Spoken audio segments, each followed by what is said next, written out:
Good Thursday morning, everybody. I'm Dave Furtado. And I'm meteorologist Jefferson Donovan. And welcome to Keep Her Quick, your latest local news and weather commercial free in about 21 minutes or less. We're going to jump right over to weather because, Jefferson, we're seeing a little bit of some clear, not clear, but we can see the blue sky on the other side of the clouds a little bit more, but that's not how the whole day is going to go, correct? No, you're absolutely right. We are looking at some sun breaks this morning, and clouds and sun breaks will be on tap as we go throughout this Thursday. More clouds than sunshine, but there will be some periods of clearing like we have enjoyed at times this morning. Now, as we go later into today, namely as we get towards around your 4 or 5 o'clock hour, that is when we are going to see a real big push of moisture move across our forecast area, which of course would bring mostly cloudy skies. And then we are going to be looking at clearing skies as we go into Friday. In fact, Friday will be a sunny day. A sunny day. So for you sun lovers out there, don't have any fear because Friday is going to be the day for you. Winds are going to be pretty blustery on Friday too. And then the weekend is going to be trending calm and seasonal with a mixture of clouds and sunshine. We'll talk more about these 3 weather headlines coming up. Thanks, Jefferson. We begin this morning in the Tri-Cities. More than 4 years after Pasco school bus driver Richard Lenhart was stabbed to death in front of students on the bus, the trial for the man police say is responsible is finally getting underway, but not without some delays. KEPR's Aiden Whitaker has been inside the courtroom and brings us the latest. Joshua Davis has been in custody since the incident, undergoing mental health evaluations. Recently, a judge ruled that Davis is fit to stand trial, so a jury will decide on his plea of not guilty by reason of insanity.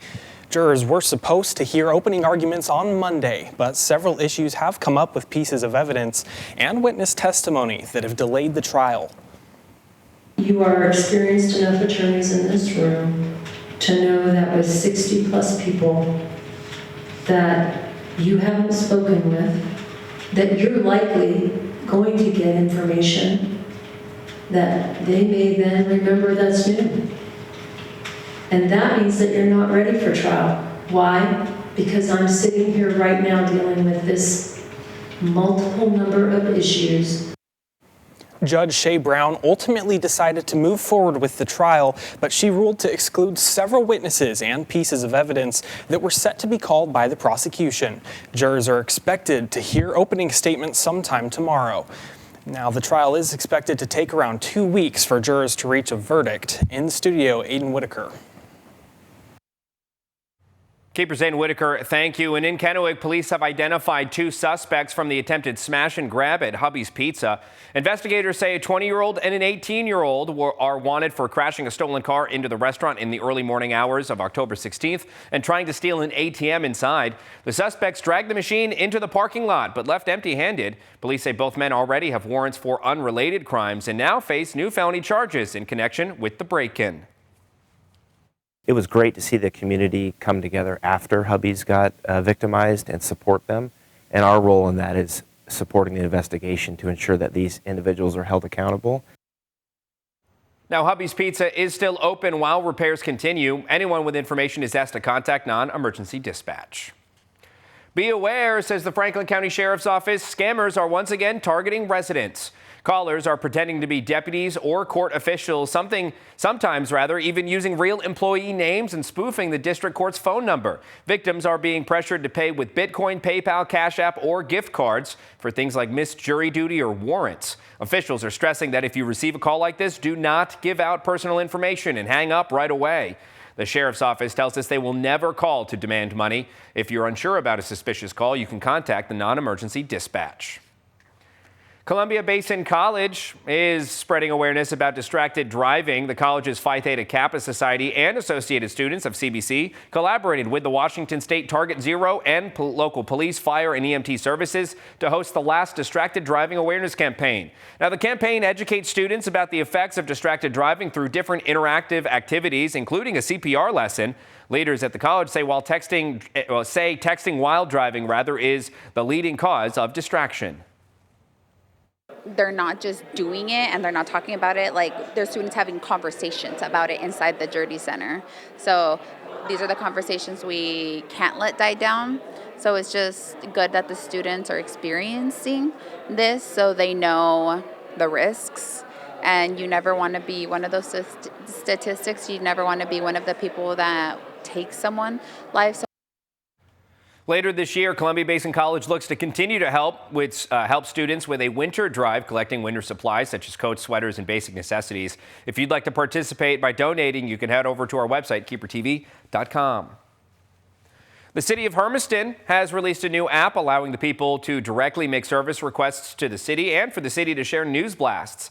The app is free to use, but you do need to create an account for service requests. You can make requests on non-emergency topics such as potholes, broken streetlights, and graffiti and more. Once you've made that request, though, you also have the option to upload a photo along with the description, and you can specify if you would like the request to be anonymous. The app also allows you to directly submit questions to Hermiston City Government and for you to see upcoming events. If you would like to download the app, it's available up on the Apple and Android stores called My Hermiston. It's Toys for Tots season here at KIMA, and we're teaming up with the Marine Corps to fill our studio with toys to help local kids of all ages, from babies to teens, have a Merry Christmas. You can help by bringing a new, still in its packaging toy to our KIMA studio at 2801 Terrace Heights Drive, or to one of our sponsors like Sochi Milko. Help us bring Christmas to local kids in need. And with that, let's jump right over to meteorologist Jefferson Donovan. Jefferson, we may be just talking about Christmas, Toys for Tots. Sure. It is that time of year again, but not quite in our neck of the woods for it to be cold enough to bring some of that snow. Yeah, starting to get in kind of that holiday cheer kind of vibe, but certainly not in a weather sense, not looking at snow for lower elevations just yet. But through our mountains, we of course saw some pretty hefty snowfall. What was that just 2 weekends ago? We're not going to be looking at too much mountain snowfall despite some precipitation in our forecast area, and we'll talk more about that as we go later on in this weather segment. But right now we're going to take a look at the Doppler radar imagery. This of course is at around the time we filmed this segment, right around 7 o'clock in the morning or so, and there are some showers moving across our forecast area at this time. Isolated to spotty rain showers are going to be possible early on this Thursday, but by the time we get to the late afternoon hours, around your 5-6 o'clock hour, that is when we are going to see a bigger push of moisture entering the inland northwest, and we'll talk more about that with the futurecast in a moment. First though, here's a look at daytime high temperatures coming our way for today. It is going to be a warm day across the board. Highs will reach the low to mid 60s in the Tri-Cities today, upper 50s to low 60s in the Yakima Valley, low to mid 50s coming today for the Kittitas Valley, with daytime highs in the low 60s for the Blue Mountain foothills. Everybody today will be looking at clouds overhead with maybe some clearing here and there, clouds and sun breaks. But again, by the time we get towards the late afternoon hours, we will see mostly cloudy skies with that rainfall. In terms of winds, we're not going to see terribly strong winds today. In fact, I'm going to say wind is going to be a non-story on this Thursday. But as we go through Friday, winds are going to crank back up, and we could be looking at widespread gusts up to around 30 miles per hour. In some cases, winds on Friday gusting up to 35 miles per hour. So just be advised that tomorrow is going to be pretty blustery.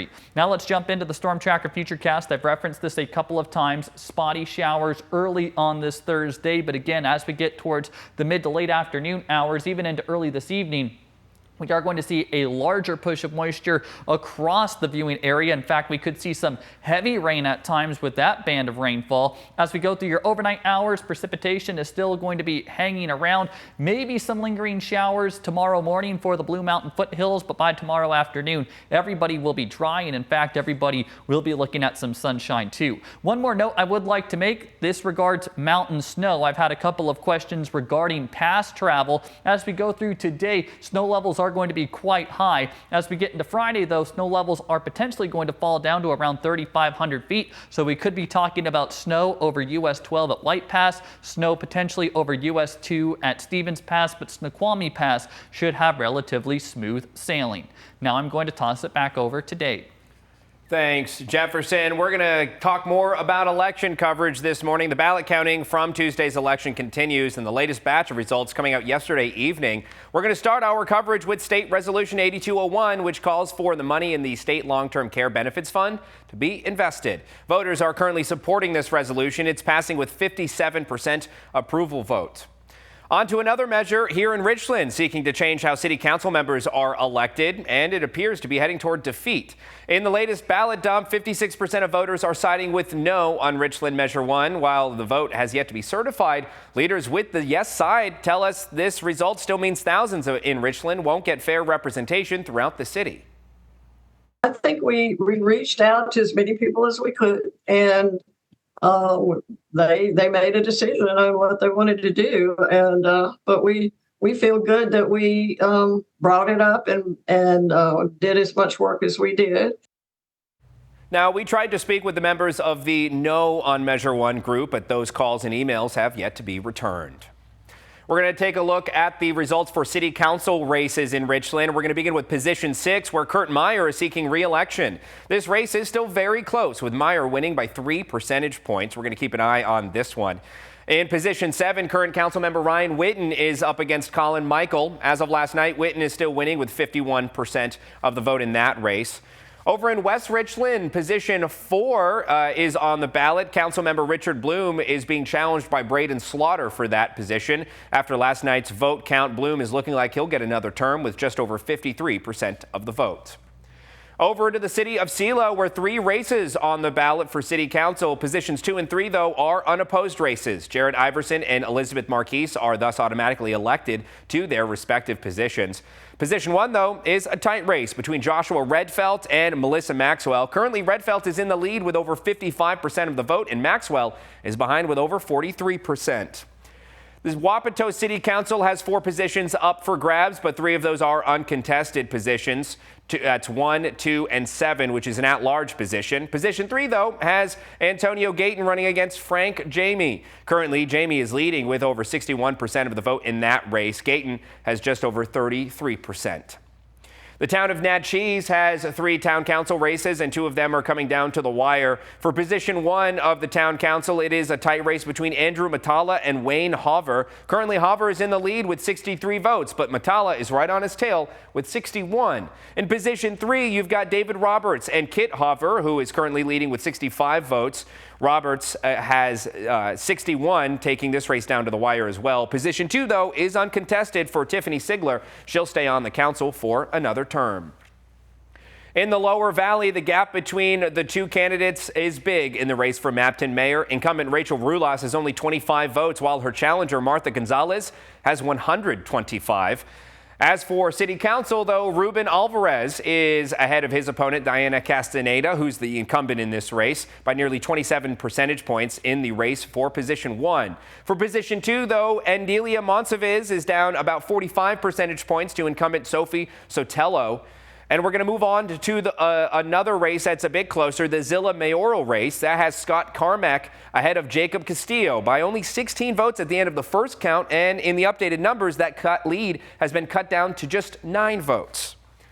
As for Ellensburg City Council, the races are very tight there as well, with the incumbents taking control of their respective races. Kittitas County, though, has yet to update their numbers, so here's where the races stand after the first vote count. In position 1, Nancy Lilquist looks to keep her seat on the council as she holds a narrow lead over John Sinclair. She's received 53% of the votes. That race is separated by less than 300.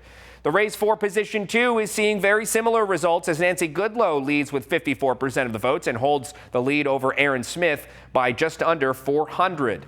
And as for position 3, a similar trend. Delano Palmer has received over 2,100 votes and has 56%, with Sam Easel falling behind with 43% of the votes cast so far. In Sunnyside, there are 10 contested races. On the city council side, 4 open seats are to be decided. In seat 1, Letissa Zasadi is facing off against incumbent Teresa Hancock. Zasadi had the lead after the first vote count, and she keeps it after the second with 60% of the vote.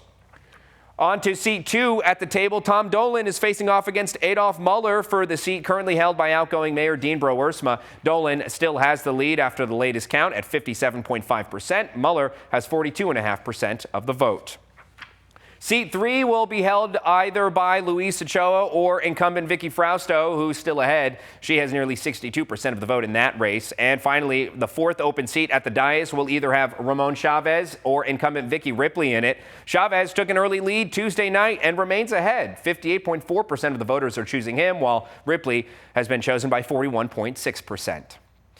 Now, all 5 Sunnyside School Board seats are up for election this year, and for the first time, things are a bit different. Elections are done in a district format instead of an at-large system. KMA's John Franklin spoke with a few candidates and shared their reaction to the numbers so far. New results are in for the Sunnyside School Board elections. For District 1, Anna Syons is up with 52.5% of votes in her district, while Monica Guillen has only 47.5%. Anna said that she has really enjoyed running for school board again, as she did last election cycle and lost. I really enjoyed this time around. I felt calm, more positive, even though there was a little bit of negative aspects, but I stayed very professional, focused. In District 2, Raquel Izquierda Lopez has 55.5% of the vote against Linda Roberts, who had 44.4%. Lopez told us that she was using all of her time to campaign up until the last 10 minutes. It was hard. It was exhausting. I think yesterday we literally canvassed till like 7:50, enough time to get back down to the ballot box because, it was very nerve-wracking to say the least. District 3 features Evaristo Salas III and Laura Galvan. Salas is leading with 122 votes, while Galvan has 85. District 4 seat is the tightest election on the ballot this year. Yesterday's count had the candidates separated by only one vote. Today, Sandra Zessi built a not-so-commanding lead over Steve Berg with 3 votes to separate those two. Zaisati said that her nerves are high, but working today helped keep her mind off the results. As you can see, with a really close race, every vote does matter because we saw that last night with just being over by 1 vote. So I'm really excited to see what the end results are, from our district. And I want to thank everybody for just the support and coming out to vote. And finally, District 5 features Jillian Patterson, who has 59.6% of her district votes, ahead of Katie Alvarez Villanova, who had 40.4%. Villanova said that she hoped for more, but is glad she ran for office.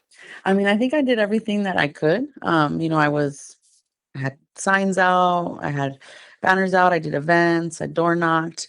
So I'm a little bit disappointed with the numbers, and I was hoping for a bigger update today, but also just really appreciative for the journey. This is something that I never thought I would actually do. For Action News, I'm John Franklin. KIMA's John Franklin, thank you. We're going to continue on to some more results. Commissioners for Yakima Fire Districts 4 and 5 are seeing some candidates pulling ahead of others. In the race for District 4 Position 2, Randy Garcia is up against Les Reel. Currently, Reel is in the lead with 57% of the vote, and Garcia is behind with 42%.